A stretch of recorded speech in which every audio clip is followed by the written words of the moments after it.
Good morning, students. Welcome to the virtual classrooms. We are studying the organic chemistry. In the organic chemistry, we will be going through today with a new chapter, that is chapter number 11. We will be studying alcohol, phenols and ethers.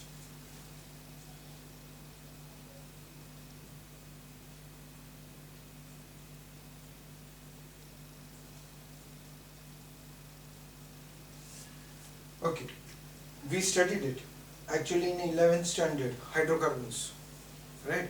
We studied alkenes, alkynes. We studied that all the groups together. The reason was because they were all hydrocarbons having same type of an functional groups present in it. Then we did it as an haloalkenes, haloarenes, where halogens were present. It was only the group where only the possible halogen compounds are there, or identical characteristic containing compounds. We are studying alcohol, phenol, ether because here we will be having it as a carbon bonded with oxygen with a single bond, right? In this chapter we will be having all the functional groups in which carbon is single bonded with oxygen, where its another valency of the oxygen is either completed either by hydrogen or by carbon. It's either by hydrogen or by carbon. That means only one valency is completed with the main chain, right? In this chapter we will be having such groups.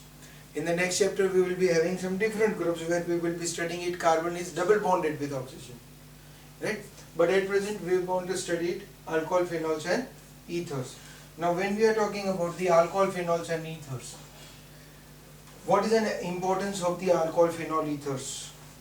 As you already know it, that OH group, it's when present with the organic chain, then we are considering it as an alcohols. Specifically when we say that we are having it as an alcohols, when hydrogen of hydrocarbon is replaced by OH group, that is known as hydroxyl group. Particularly the OH group, we term it as a hydroxyl group. And we are talking about the hydrocarbon. But what type of an hydrocarbon it will be? When hydrogen of the hydrocarbon is replaced by OH group. But if that hydrocarbon is aliphatic, then it forms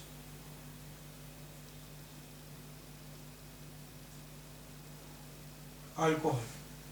If it is an aliphatic, that means you can write the complete combined definition for it. When hydrogen of an aliphatic hydrocarbon is replaced by OH group, it forms alcohol. And if that hydrocarbon is aromatic, then it forms phenols, right? Again, when I want to write the combined definition, that means I want to write the definition of phenol. When hydrogen of aromatic hydrocarbon is replaced by OH group, it forms phenols. When hydrogen of aliphatic hydrocarbon is replaced by OH group, it forms alcohol, right? Both of them are having it as a replacement of hydrogen by OH group. But one is aromatic, one is aliphatic. We will see that in the form of classification. And when we talk about ethers, when hydrogen of OH group in alcohols or phenols are replaced by alkyl or aryl group, then it forms ether. It means if I am having it as an ROH and if its H is replaced by R, or if I am having it as an AROH and its H is replaced by R, or maybe AR, alkyl or aryl group, whichever the group is replacing hydrogen of alcohol or phenol, they are going to form ethers, right? Okay, but by knowing this, or by knowing the compounds of alcohols, phenols and ethers, what is an importance in our day-to-day life? Now for that case you can say that alcohols means alcoholic or phenolic OH, where they are going to be founded. Then you can say that whatever the carbohydrates that we are having it in our day-to-day life, as a meal, we don't need carbohydrates, they contain OH, the sugar that you take it. Not only that much, the clothes that we are wearing it, they are the cotton clothes, and these cotton clothes, they are all nothing else but they are having it as an OH groups. Like that, many places are there where we need the OH group. Without the presence of the OH group, it's very difficult, right? So we can say that alcohols, phenols are going to be very important for alcohol. Even you can say that ethers, in our previous chapter we studied it, that in place of chloroform, the chloroform which has been exposed to the atmosphere gets poisonous and it produces phosgene, so it may be harmful, or it has been alternately replaced by some other anesthetic component, and that was nothing else but ether. Diethyl ether is one of the specific component as a local anesthesia that is been already used as for the anesthetic purpose. So we know it that these compounds are going to be useful to us in our day-to-day life. So let us study them in the detail. First of all, see, the chapter we can't study it whole together. We can't study all the functional groups together. So what we are going to do it is, we are going to study in certain parts of the chapter initially together, like classification, that we will be studying it. After classification you will be having it as an IUPAC nomenclature.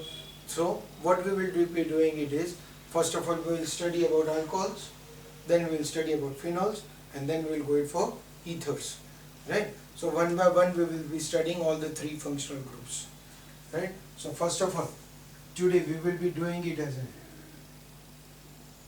classification of alcohols. First of all, we will be going through classification of alcohols.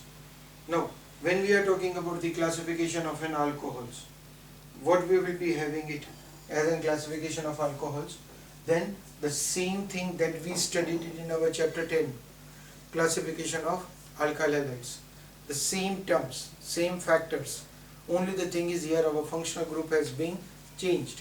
Here we are going to have it as an OH group to be present over there, right? So here the first classification we will do it on basis on number of OH groups.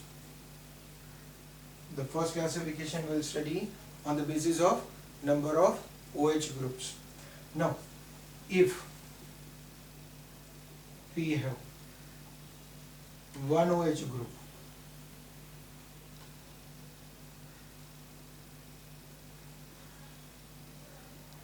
we term it as monohydric. See, when we were having it as one halogen group, we termed it as monohalide, right? Two OH group, we termed it as dihalide. Three, trihalide. Similarly, here when we are having it as one OH group, we term it as monohydric alcohol. For example, CH3OH, methanol. We can have it as CH3CH2OH, ethanol, and so on. One OH group, right? If I am having it as two OH,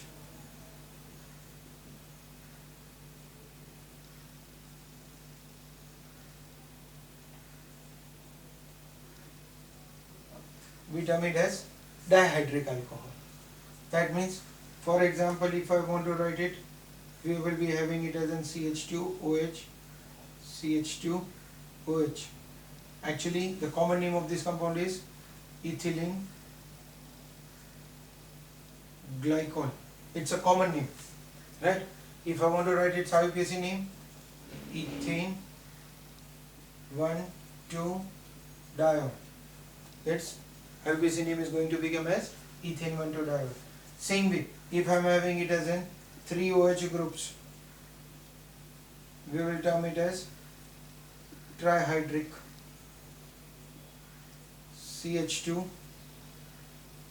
OH CH OH CH2 OH propane 1 2 3 triol. Common name is given out as glycerol. Like that you can have it as an 4 OH group. We will term it as an tetrahydric 5 pentahydric. If I take it as an example of glucose, it is having 5 OH group, right? So it's a pentahydric compound. If we are having it as in 6 OH, 7 OH and so on, we term them as an polyhydric, right? So on the basis of number of halogens, we term it as monohydric, dihydric, trihydric and so on, right? Okay, that is on the basis of OH group. Now the second classification, type the position of the OH group. Position or the attachment to the carbon, the type of the carbon,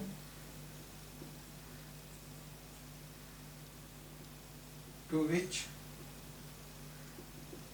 it is attached. That is primary. That means we know it that OH group attached to carbon which is attached with one other carbon, then such alcohols are termed as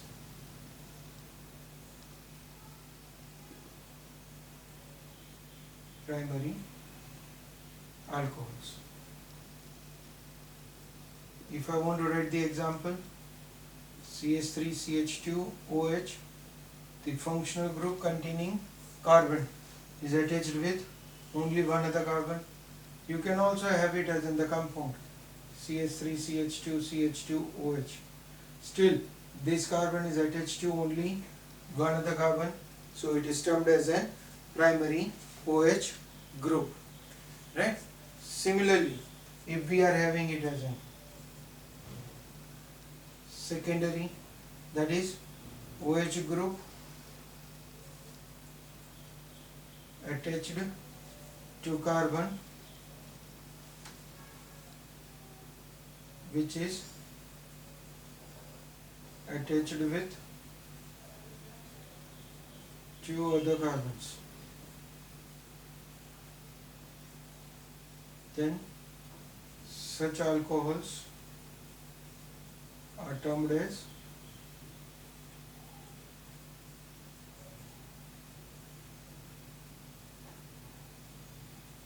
secondary alcohols. For example, CH3CHOH-CH3. The OH group containing carbon is attached with two other carbons, so it is termed as secondary. If it is attached with three other carbons, we term it as tertiary. That means we will be having it as an CH3CH3CH3OH. Carbon is attached with three other carbons, right? So if OH group attached to the carbon is which is attached with, in place of this, if I am writing it as an 3 other carbon atoms, then such compounds are termed as an tertiary alcohols. So we can have it as an alcohols classified as an primary, secondary or tertiary, right? Okay, next allylic alcohols. The next one we will be having it is a allylic alcohol. Now what is the meaning of the allylic alcohol? When you are having it as an OH group attached to the carbon,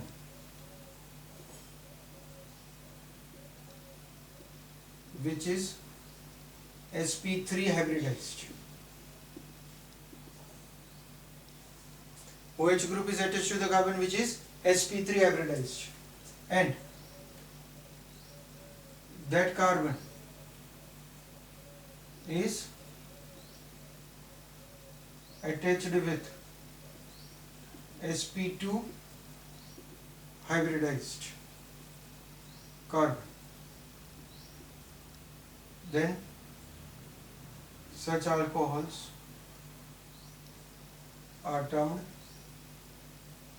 as allylic alcohols. For example, if I write it as CH3, CH2, now out of this I am putting it as an OH. That means this carbon is having it as an all the 4 valency. So this is sp3 hybridized carbon. Now this sp3 hybridized carbon is attached to the carbon which is sp2. sp3 hybridized carbon is attached to sp2 hybridized carbon. So we term it as an allylic alcohol. Now we don't see it that this alcohol is whether primary, secondary, tertiary. What we are specifying it is, it's an sp3 allylic. sp3 attached to sp2 allylic, right? But in place of that,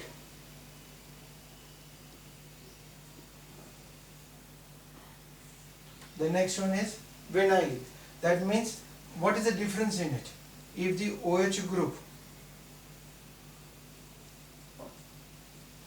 attached carbon is sp2 hybridized, straight away OH group is attached to the carbon which is sp2 hybridized. CH, OH, double bond, CH2. We term them as an vinylic OH group. Right? Now this is a vinylic group. There is a specific characteristic of this type of functional groups. When you are having double bond and OH group, they immediately go for tautomerism. So vinylic groups are less stable. They immediately go it for a tautomerism. That means what they do it is, they transfer their edge to it and they get it as a double bond. So on the tautomerism, they get converts themselves into aldehydes. They get it converted as aldehydes. Or if it is in secondary OH group, they will convert themselves into ketones. That means if we are having it as an CH3 COH double bond CH2, right? So again you can say that this is vinylic, right? And it will convert itself into CH3 C double bond O CH3. H goes to the carbon and double bond goes to the oxygen. But that is possible if your OH and double bond are neighboring to one another, right? If they are on the vinylic group, this reaction always takes place. They go for the stability of the compound, right? Okay, but we can't find out in allylic because this cannot go to the longer distance. If it is on the same, then only it is possible. So you have to remember that this is possible in the vinylic OH group. The next one we are having, it is a benzylic OH.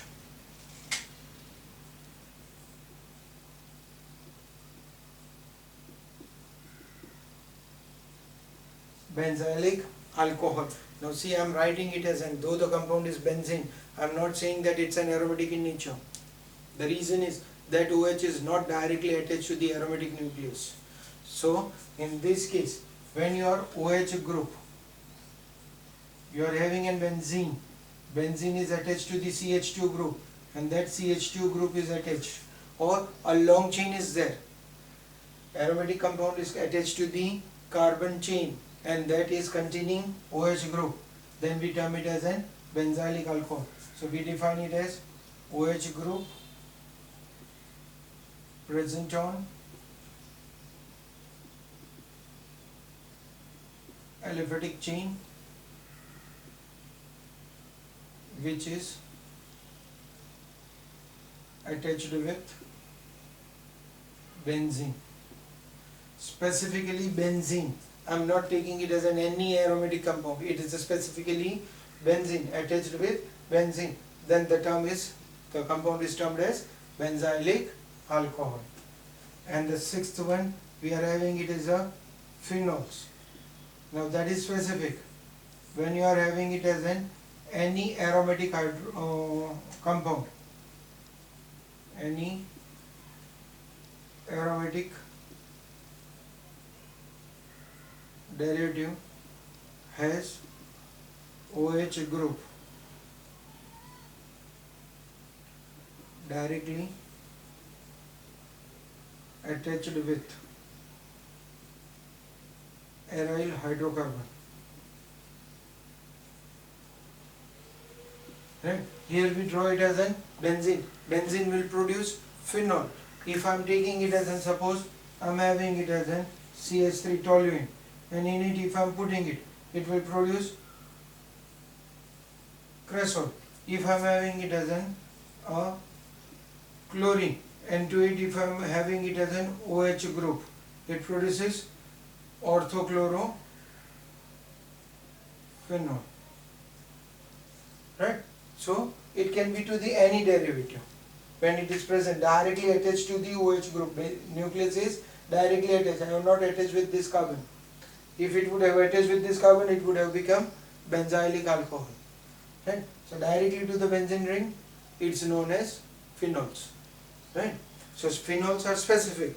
We don't have any detailed classification of the phenols, because phenols can be of aromatic nucleus, so they can be on the ortho, para and meta position. You can say it either, if I want to go it for the isomers of the phenols, I can go it maximum classification as again same number of OH group, dihydric, trihydric, tetrahydric. That also can be possible in phenols. You can also have it as a compound with two OH groups, catechol, resorcinol or quinol. Catechol, benzene 1,2-diol.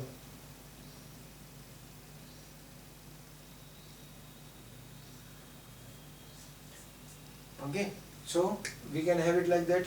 You can also say it that they are always secondary. They are always secondary. We don't have primary or tertiary for them, because they will become alcohols. You can say it as phenols specifically.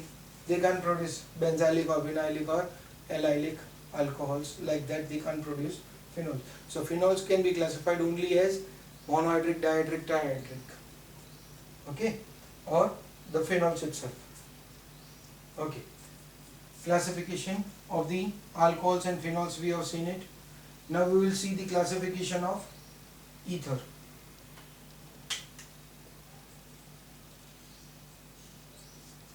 What will be the change in the classification of ether?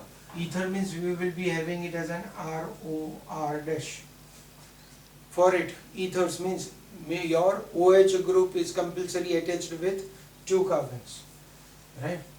On this side also you are having carbon chain, on this side also you are having carbon chain. So ethers are classified into two types: simple ethers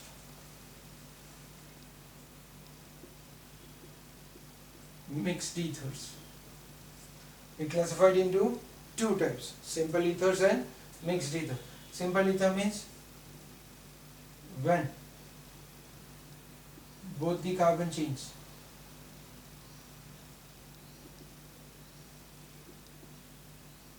attached with oxygen are seen, then they are known as simple ethers. or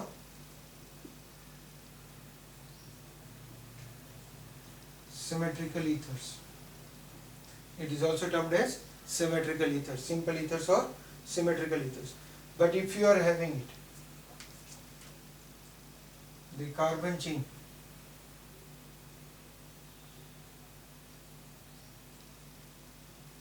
attached with O are different, then they are known as mixed ethers. For example, if I want to write it for simple ethers, we can have it as CH3OCH3, or you are having it as in two benzene rings attached to it, right? Maybe aliphatic or maybe aromatic, both of them are identical, both of them are having same number of carbon chains. For mixed ethers, CH3O, CH2, CH3, or you can say that CH3O and other side you are having it as an aromatic, different groups are there, then such compounds are known as mixed ethers. So compounds are classified into two types, simple ethers or mixed ethers, right? So within this chapter, at the starting of our first lecture, we have studied the classifications of alcohols, phenols and ethers. For alcohols, now on the basis of number of OH groups, allylic, benzylic, vinylic or phenols. For phenols we are having again number of OH groups that are attached, monohydric, dihydric, trihydric. Okay. For ethers we are having only two of them, simple and mixed ethers, right? Make a practice of it, just try to understand it, because they can ask us classify the given compounds into their respective types, right, or classify them. Okay, in our next lecture we will study related to the IUPAC nomenclatures for alcohol, phenols and ethers. Till then, thanks.